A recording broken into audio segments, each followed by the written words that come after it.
کتونکو الف خان شیرپو یم کیمرامین را سره یاسر خان دی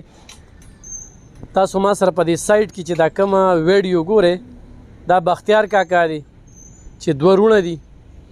په دغه باران کې په تیز باران کې د دوی دوه کمرې را پریوتې دي دیوالې را پریوتې دي په دې کور کې دوه تورسرې دي څلور پکې ماشومان دي په دې باندې موږ ویډیو کړې وه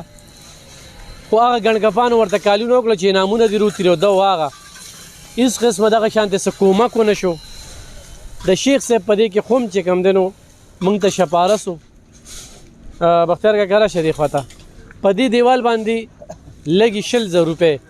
د هغې دپاره موږ بلاک 200 بلاک پې لګي نن سبا په 46 روپۍ چې کوم دی نو دلته کې راته چې ارزان دی بلاک هغې ولګو خو د سټاک والا هم راته پکې روپۍ پرېښودله الله یې د دوی هم قدر وکړي ورسره 1400 روپۍ چې کوم دی په دې باندې کرایه راله چې هلته کې پخون چې کوم دی نو دې کې سیمټ هم دي او بختیار کاکا له چې کوم دی نو ورسره دا 2000 روپۍ نغد هم ورکوم دا 2000 روپۍ نغد یې ونیسه او د پخونچ او د بلاک او د کرش او شګه د هغې سیسټم چې کوم دی وشو نو 100,000 روپۍ په دغه دیوال باندې لګي انشاءالله دا به مکمل شي خو د کمرو دپاره چې څه وخت هم پرې راپرېوځي نو خو چا کومک وکړو د دوی به صرف پنۍ راشي کار چې شروع شي انشاءالله زه به بیا هغه ځای ته ځم څه به په دې موقع جی بس دا خبر ما خو تاسو دا خبر وکړو چې تاسو لا بیا هم نور کومک وکړو الله یې تاسو سره ډېر ښه وکړي دې خوا ګورئ دې بدلې تاسو له خدای په خیره په دنیا درکړي خو د دې نه علاوه ما سره چا هم دلته وارې ورته کالونه کې ټول ګڼکپان یې چا ما سره مکمل تعاون نه یې کړی جي په دې باندې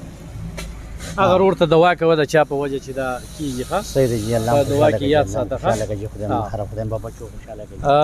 هغه ورور به انشاءالله مطمئن وي زه هغې ته دا وایم چې دا د 100,000 روپو چې کوم دی دغه سودا کېږي او ورسره چې کوم دی بختیار کاکا لم پکې نغد هم ورکړي خو زه خلکو ته دغه خواست کوم الف خان شیرپو ویلفیر فاونډیشن خو زه په خپل کلي علاقه کې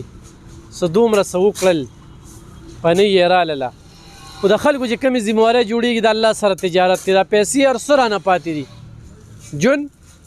بالکل ختم دی او مر خو دونه آسان شوی دی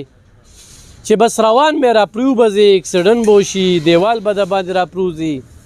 نو هغه هر څه په ځای پاتې شي نو دلته کې کردار پاتې کېږي او عمل ځای هملته کې دی چې هلته هم عمل په کار راځي نو راځئ چې په خپل چم ګاونډ کې د غریبانانو خیال وساتو هغه رور یا خور هر څوک چې دی خپل ځان یې نه دی ښودلی هغه ته وایم چې ته مطمئن اوسه او نورو خلکو ته خواست کوم